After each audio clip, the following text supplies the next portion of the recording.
Welcome viewers.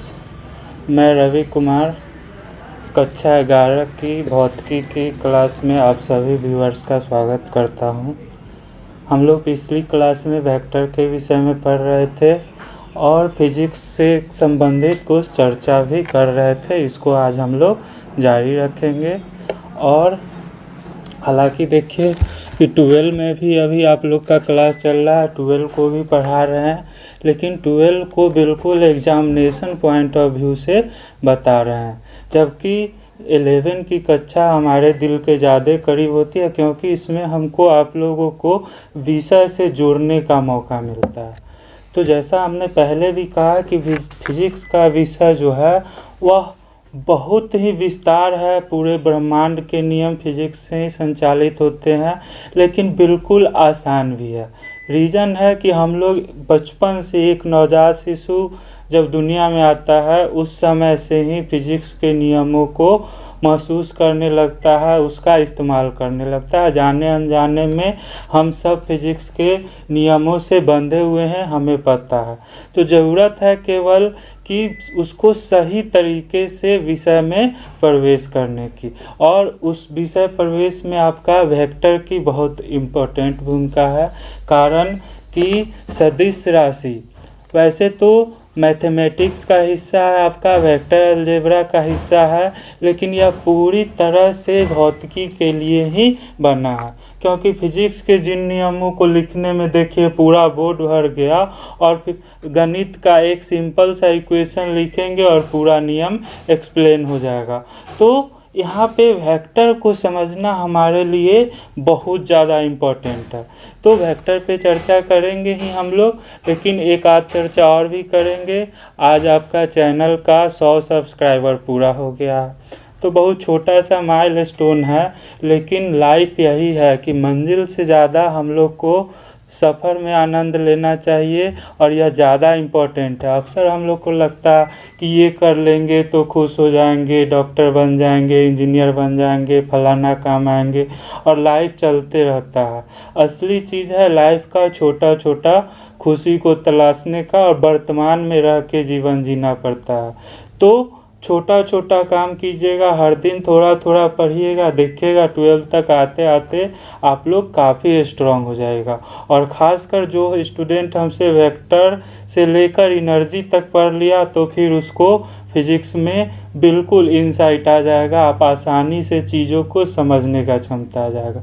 भले ही आप history क्यों ना पढ़े, फिर भी आप हिस्ट्री को भी साइंटिफिक दृष्टि से देखिएगा, वैज्ञानिक दृष्टिकोण से देखिएगा। तो हमेशा हम आपको कहेंगे कि भौतिकी विषय बिल्कुल अध्यात्म है। यह शंकर भगवान का तीसरा आँख है, जो कि ज्ञान का आँख है, और यह ज्ञान का आँख हम सभी के पास है। सभी के पास तीसरी आँख मौजूद है, हमें उसको जगाना है और सही तरीके से हम लोग को पढ़ाई करना है। थोड़ा थोड़ा हर दिन पढ़ते जाइए। हालांकि आप लोग सभी के लिए नहीं, लेकिन चैनल का भी जब हम व्यू देखते हैं, तो जिस लेक्चर को बनाने में 20 मिनट के अगर लेक्चर हम बना रहे हैं, उसमें हमको 2-3 घंटा समय लगा, और आप लोग 2-3 मिनट में कैसे उसको देख पा रहे हैं।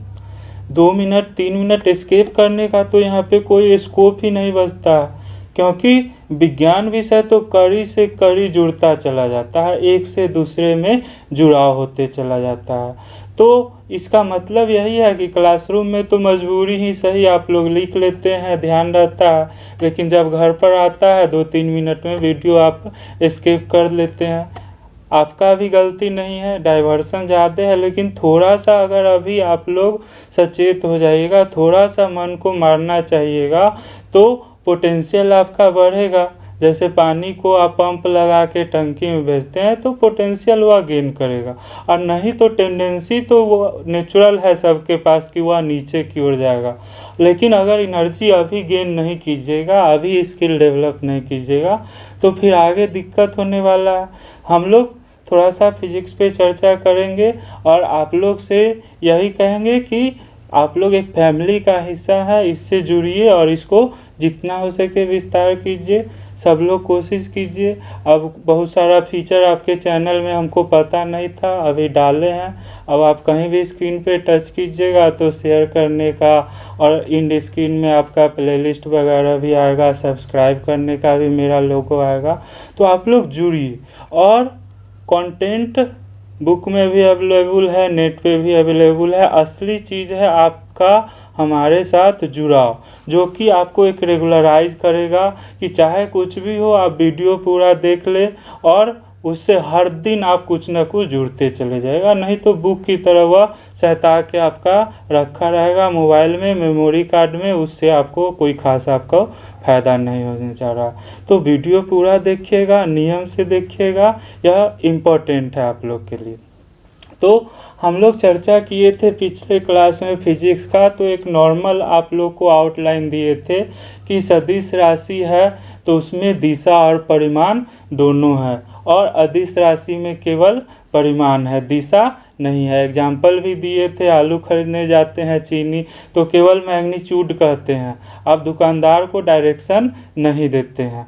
लेकिन सदिश राशि के जैसे बल है तो बल में परिमाण भी इम्पोर्टेंट है और दिशा भी, कि आप किधर किस दिशा में बल लगा लेते हैं। तो जब बात आएगी इन राशियों को जोड़ने घटाने, तो उसके लिए अलजेब्रा के समान नियम 2+3 5 होता है, लेकिन वेक्टर में सदिश राशियों में 2+2 4 भी हो सकता है, 2+2 0 भी हो सकता है, या उससे कम भी हो सकता है। इसके लिए हमको एक विशेष नियम है जिसको कहते हैं triangle law of vector addition, सदिशों के योग का त्रिभुज नियम। और सदिशों के योग का त्रिभुज नियम इतना इम्पोर्टेंट है कि वेक्टर के डिफिनीशन में ही आपको इसका जिक्र करना होगा।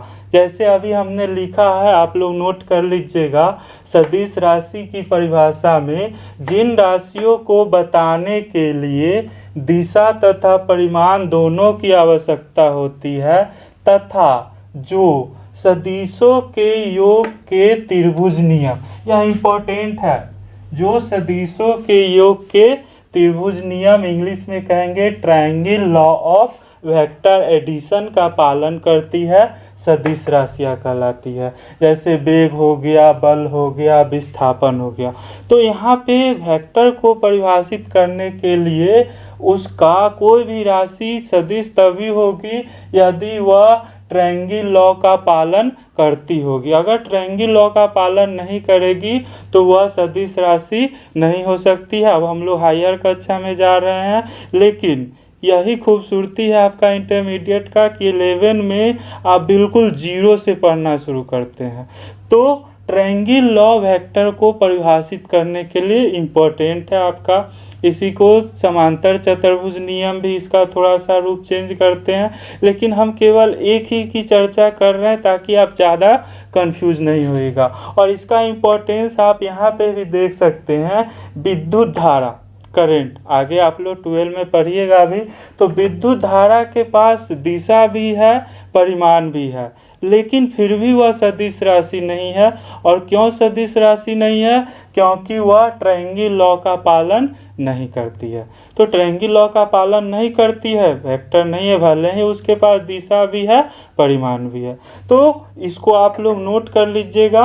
अगला स्क्रीन में हम ट्रायंगल लॉ को लिख दे रहे हैं और ट्रायंगल लॉ को डिराइव भी हम लोग करेंगे, जिससे कि हम लोग वेक्टर का जोड़ घटाव आसानी से कर पाएंगे। फिर आगे आपका कंपोनेंट ऑफ वेक्टर भी पढ़िएगा, वह भी काफ़ी इम्पोर्टेंट। और वेक्टर क्लियर कर लीजिएगा तो आप विश्वास रखिए कि बहुत आसानी से आप आगे का फिजिक्स भी समझ पाइएगा, फिजिक्स में आपको मज़ा आने लगेगा। तो अगला स्क्रीन हम देते हैं आप लोग को।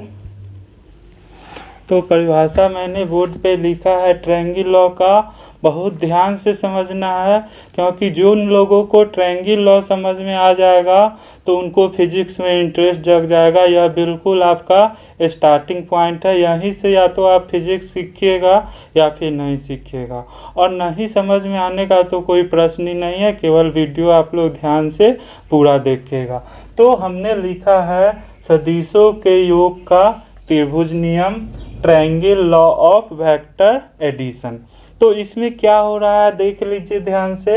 यदि दो सदिश राशियों को दिशा तथा परिमाण में त्रिभुज की दो भुजाओं पर समान क्रम में, यह इंपॉर्टेंट है, समान क्रम में इंग्लिश में कह रहे हैं टेकन इन ऑर्डर, रखते हैं, तो त्रिभुज की तीसरी भुजा विपरीत क्रम में उनका परिणामी सदिश को व्यक्त करती है या देती है। तो यह परिभाषा आप लोग ध्यान से नोट करना है और बिल्कुल हर एक को, क्लासरूम में हम हर एक से पूछते थे, यह कम से कम जरूर आपको याद होगा। ट्रायंगल लॉ पता है मतलब कि आपको फिजिक्स पता है, तो इसको अच्छा से लिखना है आप लोग को और बिल्कुल याद कर लेना है।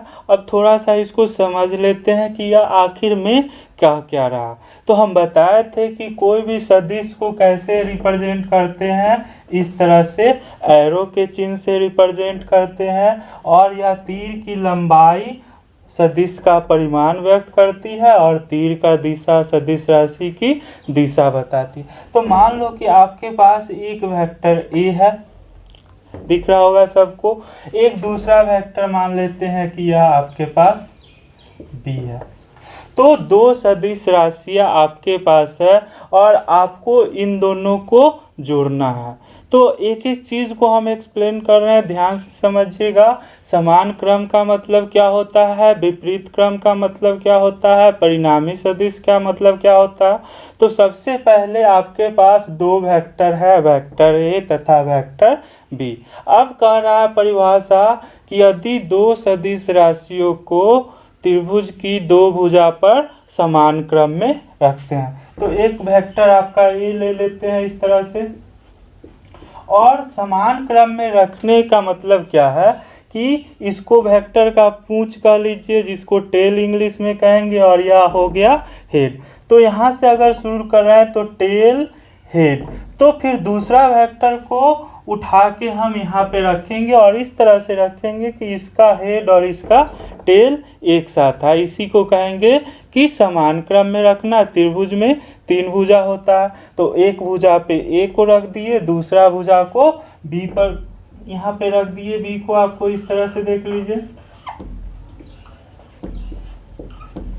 तो यहाँ पे देखना है सब लोग को कि परिभाषा के अनुसार त्रिभुज, यदि दो सदिशों को त्रिभुज की दो भुजाओं पर समान क्रम में रखते हैं, तो समान क्रम में रखने का मतलब टेल हेड, इसी को वेक्टर के टर्म में कहते हैं कि यह दोनों वेक्टर को हमने कैसे ले लिया है, टेकन इन ऑर्डर ले लिया। साथ ही अभी आपको बता दे रहे हैं कि अगर इन दोनों के बीच का कोण निकालना है तो कैसे जाएंगे।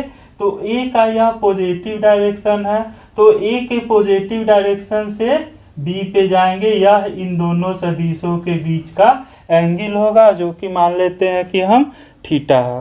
तो इस पे बाद में चर्चा करेंगे, अभी पहले ट्रायंगल लॉ समझ लीजिए। तो दो सदिश था, वेक्टर ए था, वेक्टर बी था, इसको त्रिभुज की दो भुजा पर रख दिए। कैसे रखे, समान क्रम में रखे। समान क्रम का मतलब क्या हो गया, टेल हेड, फिर दूसरा का टेल हेड। तो अब चूंकि त्रिभुज में तीन भुजा होता है, तो तीसरा भुजा कौन हो गया, तो यह आपका त्रिभुज का तीसरी भुजा हो गई, देख लीजिए। तो यह जो तीसरा भुजा आपने लिया है, इसमें क्या हो गया कि यह विपरीत क्रम में है। तीसरा भुजा आपका समान क्रम में नहीं है, क्योंकि दोनों का टेल एक साथ है, दोनों का हेड एक साथ है। तो इसी को कहते हैं कि तीसरी भुजा विपरीत क्रम में उन सदिशों का परिणामी सदिश देती है। यानी कि यह जो तीसरी भुजा आपको मिला, या वेक्टर ए और वेक्टर बी का रिजल्टेंट है, या इसको योग कर लीजिए। तो मान लेते हैं कि यह तीसरा भुजा जो कि वेक्टर सी है, और यह वेक्टर सी किसके बराबर हो गया, vector A plus vector B के बराबर। अच्छे से सब लोग देख लीजिए, समझ लीजिए। अब इसको हम इस आधार पे मैग्नीट्यूड ऑफ सी, जो फार्मूला आप लोग पढ़ते होंगे, root under A square plus B square plus 2ab cos theta, या उसका परिणामी सदिश का दिशा निकालना, वह हम नेक्स्ट आपका वीडियो में एक्सप्लेन करेंगे। पहले अच्छे से आप ट्रायंगल लॉ को समझ लीजिए, अगला में हम ट्रायंगल लॉ को डिराइव करके इसका फार्मूला आपको मैग्नीट्यूड निकालने का और डायरेक्शन निकालने का क्लियर कर लेंगे। तो एक बार अच्छे से फार्मूला देख लीजिए कि यदि दो सदिश राशियों को दिशा तथा परिमाण में त्रिभुज की दो भुजाओं पर समान क्रम में रखते हैं तो त्रिभुज की तीसरी भुजा विपरीत क्रम में उनका परिणामी सदिश व्यक्त करती है। अब इसी को मैथ के फॉर्म में लिखना है तो दो वेक्टर ले लिए, एक वेक्टर ए है, एक आपका वेक्टर बी है। दोनों को कैसे रख दिए तो त्रिभुज की दो भुजाओं पर रख दिए और किस क्रम में, समान क्रम में। समान क्रम का मतलब टेल हेड टेल हेड। तो यह त्रिभुज का तीसरा भुजा जो है यह विपरीत क्रम में, यानी कि दोनों टेल एक साथ है, दोनों हेड एक साथ है, तो विपरीत क्रम में इन दोनों सदिशों का परिणामी सदिश देती है, यानी vector A plus vector B बराबर हो गया वेक्टर सी, जो कि त्रिभुज का तीसरा भुजा। तो यहाँ तक आप लोग नोट कर लीजिए। जस्ट अगला वीडियो अपलोड करते हैं तो उसमें आप लोग को इसको डिराइव करके ट्रायंगल लॉ को हम बताएंगे, वह भी बहुत इजी है। और देखिएगा मज़ा आने लगेगा आप लोग को, जैसे जैसे बढ़ते जाएगा वेक्टर समझिएगा, कंपोनेंट समझिएगा, आगे फिजिक्स बहुत आसान बहुत इंटरेस्टिंग होने जा रहा है। तो आप लोग वीडियो को शेयर सब्सक्राइब ज़रूर कीजिए, क्योंकि यह आपका काम है। थोड़ा सा हमको एनर्जी इससे मिलेगा, थोड़ा सा मोटिवेशन हमको भी आएगा। और जो भी दिक्कत होगा तो जितने भी 11 के स्टूडेंट हैं कमेंट सेक्शन में कम से कम एक एक कमेंट आप लोग कीजिए कि हाँ सर हम 11 के हैं। ठीक है, धन्यवाद।